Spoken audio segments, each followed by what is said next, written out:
पंख होते हैं। स्थलापगम, त्वचा सूखी और शल्क स्केल्स युक्त या बालों से ढकी होती है। जलचर, त्वचा चिकनी और शल्कयुक्त होती है।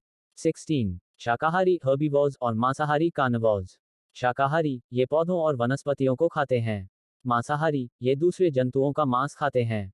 शाकाहारी, इनके दांतों में फ्लैट और चौड़े चबाने वाले डार्क मोलर्स विकसित होते हैं। मांसाहारी, इनके दांतों में नुकीले और तेज रत्नक केनाइन्स विकसित होते हैं। शाकाहारी, इनकी आंत लंबी होती है क्योंकि पादप सामग्री को पचाना कठिन होता है। मांसाहारी, इनकी आंत छोटी होती है क्योंकि मांस आसानी से पच जाता है। शाकाहारी, इनमें सेल्यूलोज को पचाने के लिए विशेष एंजाइम या सूक्ष्मजीव होते हैं। मांसाहारी, इनमें प्रोटीन और वसा को पचाने वाले एंजाइम अधिक होते हैं। 17. अंडज ओविपरस और सजीवप्रजक वविपरस जंतु। अंडज, ये अंडे देते हैं और भ्रूण का विकास अंडे के बाहर होता है। सजीवप्रजक, ये सीधे बच्चे को जन्म देते हैं और भ्रूण का विकास मां के गर्भ के अंदर होता है। अंडज, इनमें निषेचन आंतरिक या बाह्य दोनों प्रकार का हो सकता है। सजीवप्रजक, इनमें निषेचन हमेशा आंतरिक होता है। अंडज, भ्रूण को पोषण के लिए अंडे की जर्दी यॉक पर निर्भर रहना पड़ता है।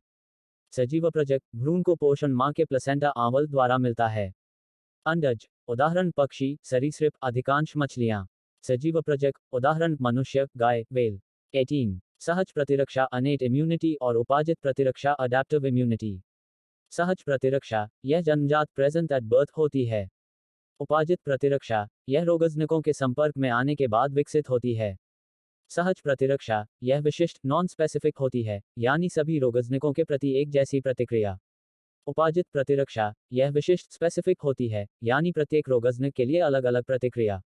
सहज प्रतिरक्षा, इसमें स्मृति मेमोरी नहीं होती। उपाजित प्रतिरक्षा, इसमें स्मृति होती है, इसलिए दोबारा संक्रमण पर तेज प्रतिक्रिया होती है। सहज प्रतिरक्षा, उदाहरण त्वचा, श्लेष्मा झिल्ली, फागोसाइटोसिस।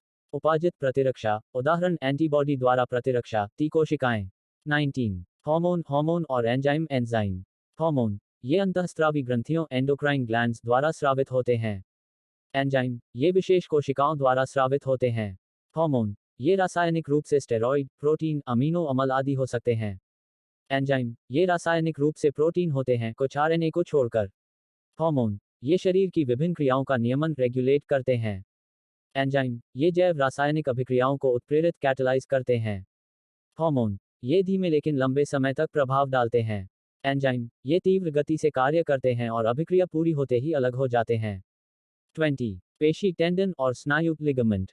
पेशी, यह पेशी को हड्डी से जोड़ता है। स्नायु, यह एक हड्डी को दूसरी हड्डी से जोड़ता है। पेशी, यह श्वेत रंग का और बहुत मजबूत होता है।